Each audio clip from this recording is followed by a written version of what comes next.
இது மகிமை நேரம். பிதாவாகிய தேவனாலும் கர்த்தராகிய இயேசு கிறிஸ்துவினாலும் உங்கள் எல்லாருக்கும் கிருபையும் இரக்கமும் சமாதானமும் உண்டாவதாக. நாம் நம்முடைய குடும்பத்திற்கு நாம் செய்கிற மற்ற எல்லா வேலைகளையும் விட, எல்லா கடமைகளையும் விட அதிக முக்கியமானது நம்முடைய குடும்பத்தாரை ரட்சிப்புக்கு நேராக நடத்துவது என்று சொல்லி நாம் நேற்றைய தினத்திலே பார்த்தோம். எப்படி அவர்களை ஆண்டவருக்குள்ளாக ரட்சிப்புக்குள்ளாக நடத்துவது என்பதை பற்றி இந்த நாளிலே நாம் பார்க்க போகிறோம். ஆண்டவருக்குள்ளாக ஒரு குடும்பத்தை நடத்துவது, பக்தி உள்ளவர்களாக நம்முடைய குடும்பத்தின் அங்கத்தினர்களை மாற்ற வேண்டும் என்று நாம் நினைத்ததும் நம்முடைய உள்ளத்திலே தோன்றுகிற ஒரு காரியம், அவர்களை ஜெபிக்க வைக்க வேண்டும், வேதம் வாசிக்க வைக்க வேண்டும், ஆலயத்திற்கு போக வைக்க வேண்டும், ஆண்டவருடைய செய்திகளை கேட்க வைக்க வேண்டும். இப்படிதான் நீங்கள் எல்லாம் நினைத்திருப்பீர்கள். நான் ஒரு வசனம் உங்களுக்கு வாசிக்கிறேன். லூக்கா 13வது அதிகாரம் 23வது வசனத்திலிருந்து. அப்பொழுது ஒருவன் அவரை நோக்கி, ஆண்டவரே, ரட்சிக்கப்படுகிறவர்கள் சில பேர் தானோ என்று கேட்டான். அதற்கு அவர், இடுக்கமான வாசல் வழியாய் உட்பிரவேசிக்க பிரயாசப்படுங்கள். அநேகர் உட்பிரவேசிக்க வகை தேடினாலும் அவர்களாலே கூடாமற் போகும் என்று உங்களுக்கு சொல்லுகிறேன்.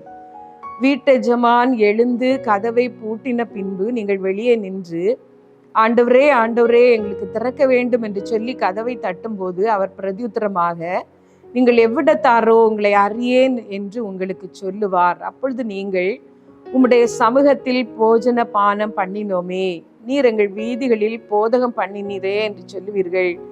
ஆனாலும் அவர், நீங்கள் எவ்விடத்தாரோ, உங்களை அறியேன், அக்கிரமக்காரராகிய நீங்கள் எல்லாரும் என்னை விட்டு அகன்று போங்கள் என்று சொல்லுவார் என்று உங்களுக்கு சொல்லுகிறேன் என்றார். இந்த பகுதியிலே நான் பார்க்கும் பொழுது, ஆண்டவருடைய ராஜ்யத்துக்கு புறம்பாக்கப்பட்டவர்கள் ஆண்டவரிடத்திலே கேட்கிறார்கள், ஆண்டவரே, எங்களுடைய வீதிகளிலே நீர் போதகம் பண்ணினீரே, உம்முடைய சமூகத்திலே நாங்கள் போஜனம் பண்ணினோமே என்று. ஆலயத்திலே நாங்கள் அசனம் பண்ணினோம், ஆலயத்திலே கன்வென்ஷனிலே நாங்கள் செய்தியை கேட்டோம், செய்திகள் தொலைக்காட்சியிலும் ரேடியோவிலும் வந்த பொழுது நாங்கள் அதை கேட்டோம், பக்தியோடு போய் இருந்து செய்திகளை எல்லாம் கேட்டோம். அப்படி சொல்லும் பொழுது கர்த்தர் சொல்வாராம், உங்களை நான் அறியேன் என்று சொல்லி. இன்னொரு காரியத்தையும் உங்களுக்கு நான் ஞாபகப்படுத்த விரும்புகிறேன். ஒரு ஆயக்காரனும் ஒரு பரிசேயனும் ஆண்டவருடைய சமூகத்திலே போய் ஜெபிக்கிறார்கள். பரிசேயன் என்று சொல்லுகிறார், ஆண்டவரே, நான் தசம பாகம் கொடுத்து வருகிறேன், என் சம்பாத்தியத்தில் எல்லாம் வாரத்தில் 2 தரம் உபவாசிக்கிறேன். நான் இந்த பரிகாரர், அநியாயக்காரர், இந்த ஆயக்காரனை போல கூட இல்லாமல் நான் பக்தி உள்ளவனாக இருக்கிறேன் என்று சொல்லி ஆண்டவர் சொன்னார். அங்கே ஒரு ஆயக்காரனும் நின்று ஜெபம் பண்ணுகிறான். ஆண்டவரே, பாவியாகி என் மேல் கிருபையாயிரும். ஆண்டவருடைய சமூகத்துக்கு நேராக முகத்தை ஏறெடுக்க துணியவில்லை, தூரத்திலே நின்று என் மேல் கிருபையாயிரும் என்று சொல்லி ஜெபிக்கிறார். ஆண்டவர் சொல்லி இருக்கிறார், வேதபாரகர், பரிசேயர் என்பவருடைய நீதியிலும் உங்கள் நீதி அதிகமாக இருக்க வேண்டும் என்று சொல்லி. நாம் நீதி என்று நினைக்கிறதெல்லாம் அதுதான். ஆலயத்துக்கு ஒழுங்காக போவது, காணிக்கை கொடுப்பது, கடமை குறைக்காக காலையில எழும்பி வேதம் வாசிப்பது, ஜெபிப்பது. ஆனால் அது போதாது என்று ஆண்டவருடைய வார்த்தை நமக்கு சொல்லுகிறது. தேவனே, பாவியாகி என் மேல் கிருபையாயிரும், அவனல்ல இவனே நீதிமானாக்கப்பட்டான் என்று சொல்லி ஆண்டவர் சொன்னார். ஆண்டவர் விரும்புகிற நீதி இன்னொன்று, நாம் நீதி என்று நினைக்கிறது ஒன்று. ஆலயத்திற்கு ஒழுங்காக போனால், ஆண்டவருடைய காரியங்களிலே நாம் ஈடுபட்டு விட்டால், என்னதோ நாம் பரலோகத்துக்கு அடுத்த காரியங்களை செய்கிறோம், நமக்கு டிக்கெட் நேரடியாக ரிசர்வ் ஆகிவிட்டது என்று நினைக்கிறோம். ஆனால் அப்படி அல்ல. வேறு ஏதோ ஒன்று வேதம் விரும்புகிற இன்னொரு நீதி வேதத்திலே சொல்லப்படுகிறது. அவனல்ல இவனே என்று ஆண்டவர் சொன்னார். இங்கேயும் நாம் வாசித்த இந்த நாளின் தியானத்துக்காக நாம் வாசித்த அந்த வேத பகுதியிலே இயேசு கிறிஸ்து குறிப்பிட்டு சொன்ன ஒரு காரியம், உங்களை நான் அறியேன். அப்படியானால் கர்த்தர் நம்மிடத்துல எதிர்பார்க்கிற ஒரு காரியம், நமக்கும் அவருக்கும் ஒரு உறவு ஏற்பட்டிருக்க வேண்டும், ஒரு பர்சனல் ரிலேஷன். நமக்கும் அவருக்கும் இருக்க வேண்டும். அப்படி இருந்தால்தான் நாம் மோட்சத்திற்கு தகுதி ஆகிறோம் என்று வேதம் சொல்லுகிறது. எப்படி அந்த உறவு நமக்கு கிடைக்கிறது என்று வேதத்திலே நாம் வாசிக்கும் பொழுது, அவருடைய நாமத்தின் மேல் விசுவாசம் உள்ளவர்களாய், இயேசு கிறிஸ்து என்னும் நாமத்தின் மேல் விசுவாசம் உள்ளவர்களாய் அவரை ஏற்றுக்கொண்டவர்கள் எத்தனை பேர்களோ அத்தனை பேர்களும் தேவனுடைய பிள்ளைகள் ஆகும்படி அவர்களுக்கு அதிகாரம் கொடுத்தார்.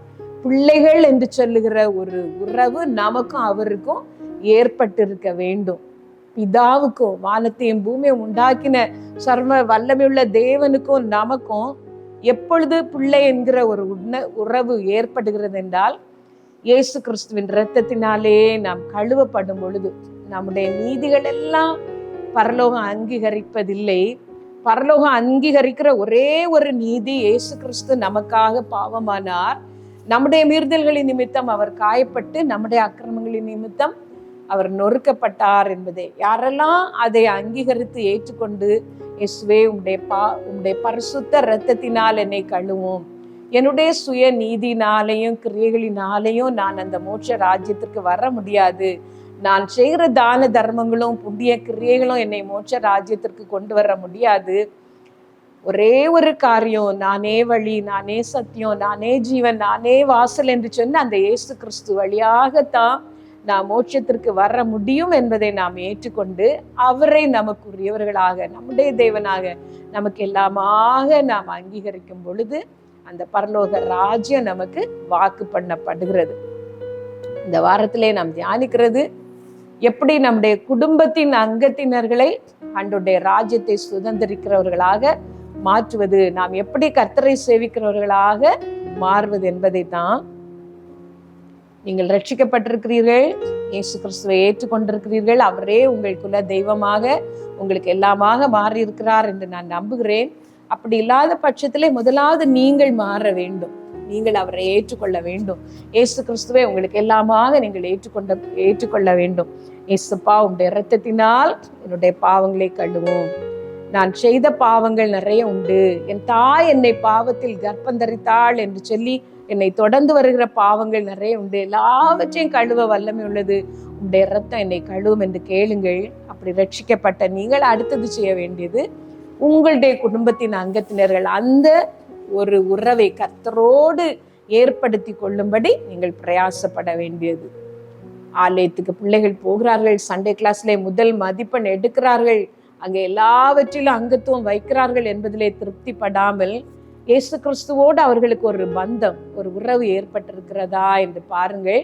அதற்கு நீங்கள் செய்ய வேண்டிய சில காரியங்களை நாம் அடுத்த நாளை முதல் நாம் தியானிக்கலாம். ஒரு நிமிடம் கண்களை மூடி உங்களை ஒப்பு கொடுத்து ஜெபிப்பீர்களா? ஹல்லேலூயா, ஹல்லேலூயா, ஹல்லேலூயா. இது வரைக்கும் இயேசுவின் இரத்தத்தினாலே கழுவப்படாதவர்கள் இப்பொழுது நீங்கள் கேட்கலாம், இயேசுப்பா, உம்முடைய அந்த கல்வாரின் இரத்தத்தினால் என்னை கழுவும் என்று சொல்லி கேளுங்கள். ஆண்டவரே, என்னை மாத்திரம் இல்ல, என் பிள்ளைகளை, என் கணவரை, என் பெற்றோரை, என் சகோதர சகோதரிகளை நீர் கழுவும், அவர்களையும் அந்த அன்புக்குள்ளாக நடத்துகிற ஒரு கிருபை எனக்கு தாரும் என்று சொல்லி கேளுங்கள்.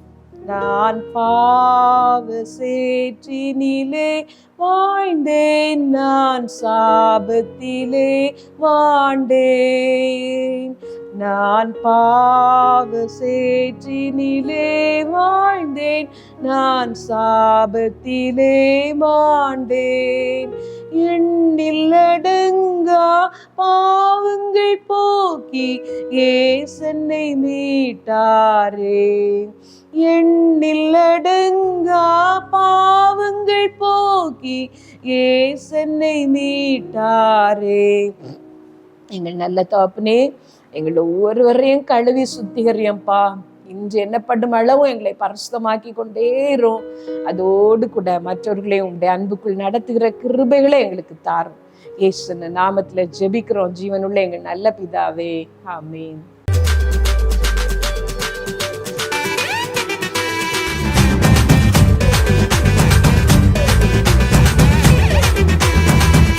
மகிமை